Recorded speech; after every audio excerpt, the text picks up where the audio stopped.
warahmatullahi wabarakatuh. Perkenalkan, kami dari kelompok 5 akan mempresentasikan hasil diskusi kami yang tentang diskusi review jurnal senyawa fenolik dan polifenol dari 3 jurnal, 1 jurnal nasional dan 2 jurnal internasional. Yang pertama, di sini saya akan memperkenalkan diri saya. Saya sebagai moderator yaitu Mufti Aisyah, dan ada pemateri pertama Lady Setiana Eka Putri, ada pemateri kedua Hayunisha Eka Juliatri, ada Mai Ayu Lestari sebagai operator, ada Listia sebagai penyusun materi, ada Kasih Maharani sebagai editor, ada Jenny Nur Aziza sebagai editor, dan yang terakhir ada Melda Febriani sebagai kameramen. Silakan menyaksikan presentasi dari diskusi kami. Baik, di sini saya sebagai pemateri pertama, saya akan menjelaskan tentang pengertian senyawa fenolik dan polifenol. Untuk senyawa fenolik merupakan hasil metabolik sekunder dari tanaman dengan kombinasi antara mono dan polisakarida yang berikatan dengan satu atau lebih gugus fenolik atau sebagai turunan ester atau metal ester. Senyawa ini merupakan senyawa aromatik dengan strukturnya diturunkan dari benzen sehingga memiliki cincin aromatik serta adanya satu atau lebih gugus hidroksil. Senyawa fenolik cenderung larut dalam air, umumnya berikatan dengan gelas baik glikosida dan berada dalam vakuolase. Dan berikut merupakan struktur senyawa fenolik, dan di sini bisa dapat dijelaskan senyawa fenolik merupakan hasil dari metabolisme sekunder dengan senyawa ini merupakan senyawa aromatik dengan strukturnya diturunkan dari benzen sehingga memiliki cincin aromatik serta adanya satu atau lebih gugus hidroksil. Dan di sini merupakan cincin aromatiknya atau benzennya, dan di sini merupakan gugus hidroksilnya. Untuk senyawa polifenol merupakan senyawa yang dapat ditandai dengan adanya cincin aromatik yang membawa lebih dari satu ion hidrogen. Polifenol memiliki peranan untuk mencegah penyakit degeneratif, gangguan kardiovaskular, dan menonaktifkan zat yang memacu pertumbuhan kanker. Berikut struktur polifenolnya. Di sini dijelaskan bahwa senyawa polifenol merupakan senyawa yang dapat ditandai dengan adanya cincin aromatik yang membawa lebih dari satu ion hidrogen. Dan di sini digambarkan ada beberapa cincin aromatiknya dan beberapa ion hidrogennya yang itu lebih dari satu. Senyawa polifenol dibagi menjadi 2 golongan, yaitu flavonoid dan tanin. Flavonoid itu bisa berupa flavon atau flavonol, flavonon, isoflavon, antosianin, dan tautonol. Dan tanin sendiri itu ada beberapa macam juga, seperti polimerasa fenolat, katein, atau isokatein. Sumber senyawanya di sini kita ambil dari beberapa jurnal, tiga jurnal. Jurnal yang pertama untuk senyawa fenolik kita ambil dari 2 tumbuhan. Tumbuhan pertama itu kita ambil dari Sarcoplonis pulcherrima. Sarcoplonis pulcherrima atau Jamonia hasak atau pohon dogal itu adalah semak besar atau pohon kecil yang tingginya mencapai 2-5 meter. Tunas muda agak bersudut banyak dan ditutupi rambut halus. Tanaman hijau abadi ini ditemukan di dekat aliran sungai atau air mancur di hutan Zilhead, Katogram, dan Katogram Hillsbacks.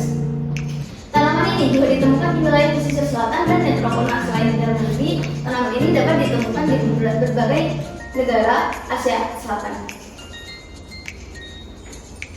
Dan yang kedua kita menggunakan tanaman Dacryum boleum. Dacryum boleum ini biasa dikenal dengan nama Germander adalah semak dan herba asli wilayah Mediterania Barat, yaitu seperti negara Albania, Makedonia Utara, Spanyol, Prancis, Aljazair, Maroko, dan Tunisia. Bunganya kecil dan warnanya berkisar antara merah muda, kuning, ungu, hingga putih. Dan daunnya juga digunakan untuk memasak atau obat-obatan. Dacryum boleum ini mencakup berbagai jenis rempah aromatik dan semak-semak, termasuk banyak komponen kuliner. Secara karakteristik, tanaman ini memiliki batang segi empat, daun berhadapan, dan bunga tubular yang sering tersusun dalam bentuk lingkaran. Untuk senyawa polifenolnya kami di sini yang kami dapatkan dari jurnal, kami di sini menggunakan tanaman Sauropus androgynus atau bisa dikenal sebagai katuk.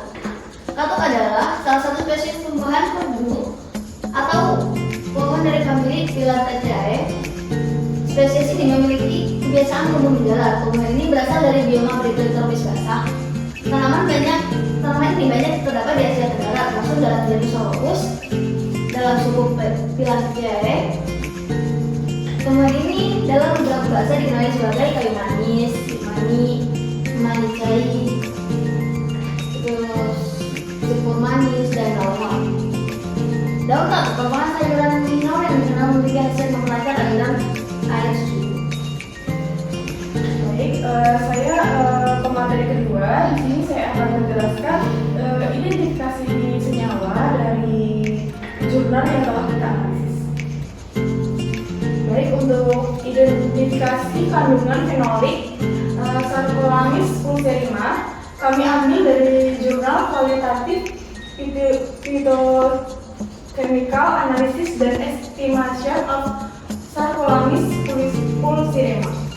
Metodenya yang pertama ada ambil 2 mili ekstrak tanaman, kemudian ditambah dengan 2 mili air spring, kemudian ditambah dengan larutan FeCO 10%, kemudian akan membentuk warna hitam kebiruan dan itu menunjukkan adanya fenol. Baik, ini adalah hasil identifikasi fenolik dari Sarcolamys pulcherrima. Dapat dilihat pada tabel berikut.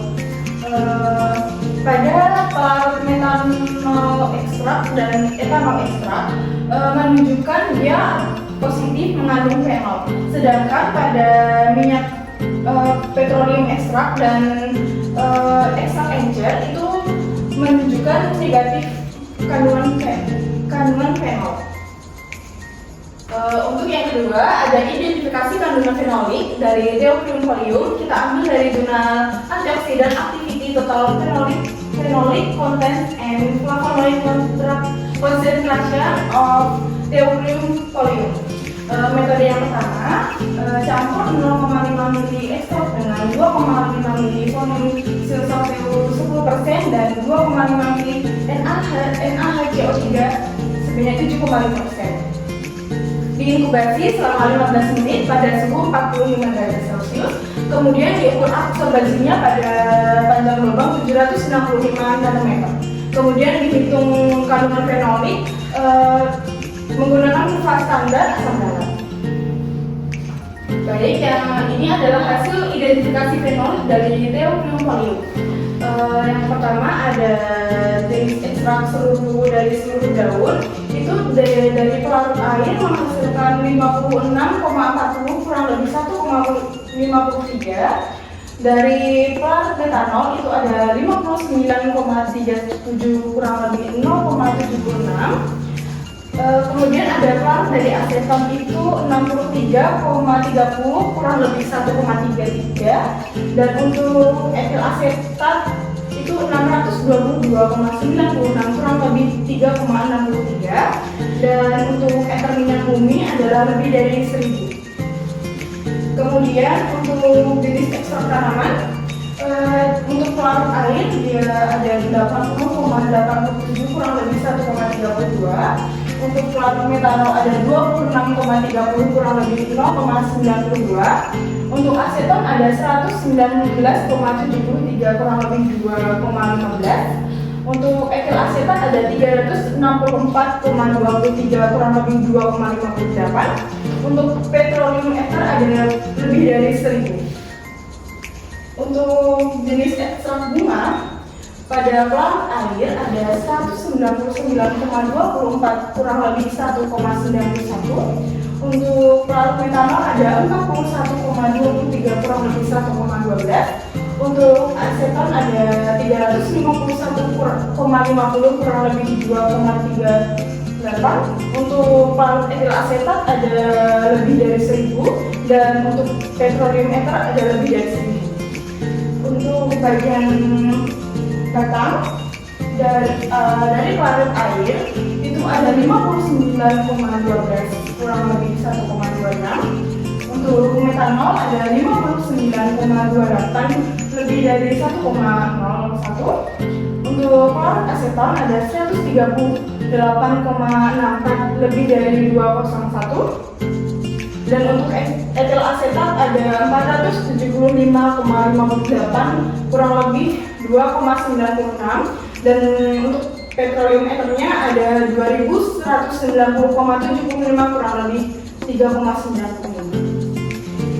Baik, untuk kesimpulannya dari jurnal yang kita analisis ini, hasil bagian seluruh daun itu paling tinggi pada etil asetat, yaitu ada di 622,96 kurang lebih 3,63. Dan pada